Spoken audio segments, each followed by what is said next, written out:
Channel کو subscribe کریں اور بیل آئیکن ضرور دبائیں۔ درود شریف پڑھیں۔ اللہم صلی علی محمد۔ الحمد للہ وکفی وسلام علی عبادہ الذین اصطفی، اما بعد۔ اعوذ باللہ من الشیطان الرجیم، بسم اللہ الرحمن الرحیم۔ یا ایہا الذین آمنوا ادخلوا فی السلم کافہ ولا تتبعوا خطوات الشیطان انہ لکم عدو مبین۔ وقال تعالی فی موضع آخر، یا ایہا الذین آمنوا استعینوا بالصبر والصلاۃ ان اللہ مع الصابرین ولا تقولوا لمن يقتل في سبيل الله اموات بل احياء ولكن لا تشعرون۔ ولنبلونكم بشيء من الخوف والجوع ونقص من الاموال والانفس والثمرات وبشر الصابرين۔ وقال النبي صلى الله عليه وسلم، بعثت لأتمم مكارم الاخلاق او کما قال علیہ الصلاۃ والسلام۔ تیرے صوفے ہیں افرنگی، تیرے قالی ہیں ایرانی۔ تیرے صوفے ہیں افرنگی، تیرے قالی ہیں ایرانی۔ لہو مجھ کو رلاتی ہے جوانوں کی تن آسانی۔ نہ ڈھونڈ اس چیز کو عصر حاضر کی تجلی میں، نہ ڈھونڈ اس چیز کو عصر حاضر کی تجلی میں، کہ پایا میں نے استغنا میں معراج سلیمانی۔ نہیں تیرا نشے من قصر سلطانی کے گنبد پر، نہیں تیرا نشے من قصر سلطانی کے گنبد پر، تو شاہی ہے بسیرا کر پہاڑوں کی چٹانوں میں۔ نہ سمجھو گے تو مٹ جاؤ گے ہندوستاں والوں، نہ سمجھو گے تو مٹ جاؤ گے ہندوستاں والوں، تمہاری داستاں تک نہ ہوگی داستانوں میں۔ میرے بزرگوں اور بھائیوں، ابھی آپ حضرات ایک عظیم واقعے کی یاد میں ہمارے پورے علاقے میں جو ماحول بنتا ہے، میرا خیال ہے کہ اس لاک ڈاؤن کی وجہ سے وہ ہمارے نوجوانوں کو امام حسین کی یاد کا جو جشن ہے وہ منانے کا موقع نہیں ملا۔ امام حسین رضی اللہ تعالیٰ عنہ کی قربانی کیوں دی گئی تھی؟ امام حسین کیوں قربان ہوئے؟ کیا مشن تھا ان کا؟ اس سلسلے میں ہم لوگ کچھ بھی نہیں جانتے ہیں، نہ ہمارے سامنے کبھی بتایا گیا اور نہ ہم اس کو جاننے کی کوشش کرتے ہیں۔ جتنے نعرہ لگانے والے لوگ ہیں امام حسین کے نام پر، مجمع لگانے والے ہیں امام حسین کے نام پر، ان سے ذرا آپ پوچھئے کہ آپ امام حسین کی شہادت کی تاریخ سے واقفیت رکھتے ہیں؟ اس کی معلومات کچھ ہے آپ کو؟ تو 90-95% لوگ آپ کو کہیں گے کہ بھئی ہم کچھ نہیں جانتے ہیں، سوائے اس کے کہ کربلا میں امام حسین شہید ہوئے، اس کے علاوہ ہم کچھ بھی نہیں جانتے ہیں۔ اصل امام حسین کا جو مشن تھا، اس مشن کو زندہ کرنا ہے۔ امام حسین کا مشن کیا تھا؟ امام حسین کا مشن یہ تھا کہ دنیا سے ظلم کا خاتمہ ہو، دنیا سے بے انصافی کا خاتمہ ہو، دنیا میں عدل کا قیام ہو، لوگ ایک دوسرے کے حقوق کو پہچاننے والے بنے۔ ایک دوسرے کے حق کو جاننے والے بن جائیں. یہ امام حسین کا پیغام تھا.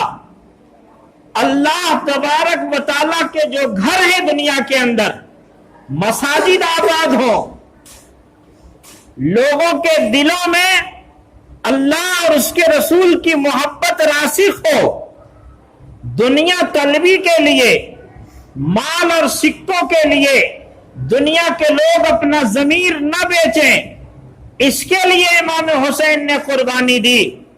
امام حسین کے سامنے جو راستہ تھا، ان میں کئی راستے ایسے تھے کہ جس وقت یزید کا گورنر، یزید کا قاصد امام حسین کے پاس آیا اور آپ سے کہا کہ بیعت کرو، ہمارے ہاتھ میں ہاتھ دے دو اور یزید کو اپنا خلیفہ مانو، یزید کو اپنا بادشاہ مان لو، تو ہمارے جیسے مصلحت پسند لوگ یہ کر سکتے تھے کہ ہاں اس وقت ہم بیعت کر لیں گے اور یہ پریشانی سے بچ جائیں گے.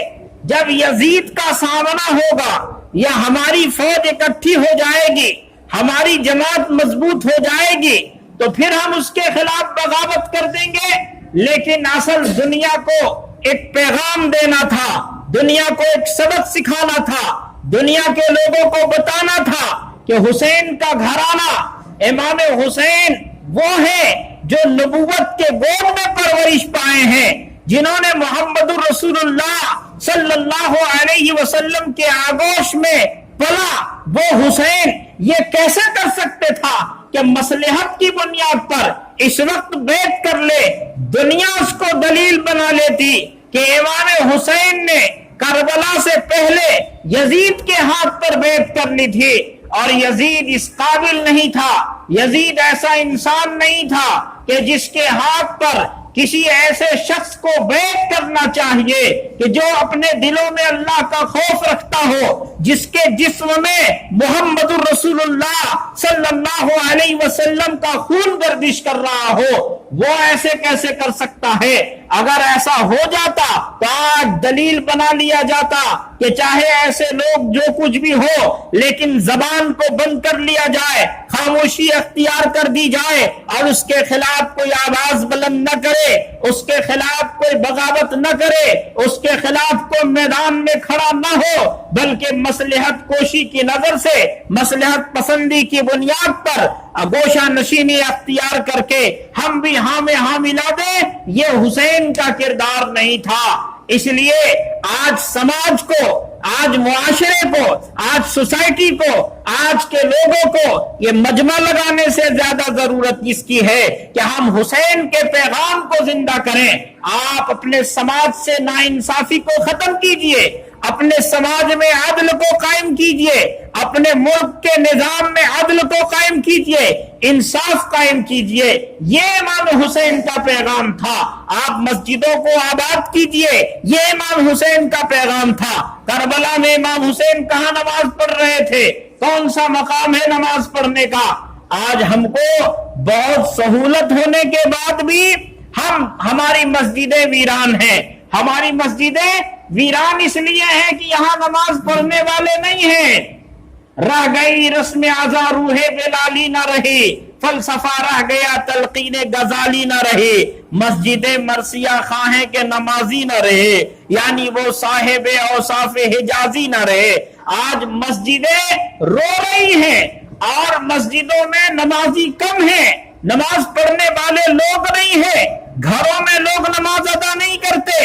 جب موقع آئے گا، نعرہ لگانے والوں سے میں یہ گزارش کروں گا کہ آپ موقع آئے گا، امام حسین کی یاد میں ہم جشن مناتے ہیں اور بہت زیادہ لوگوں کو پریشان بھی کرتے ہیں، لوگوں کے ساتھ ظلم و ستم بھی کیا جاتا ہے.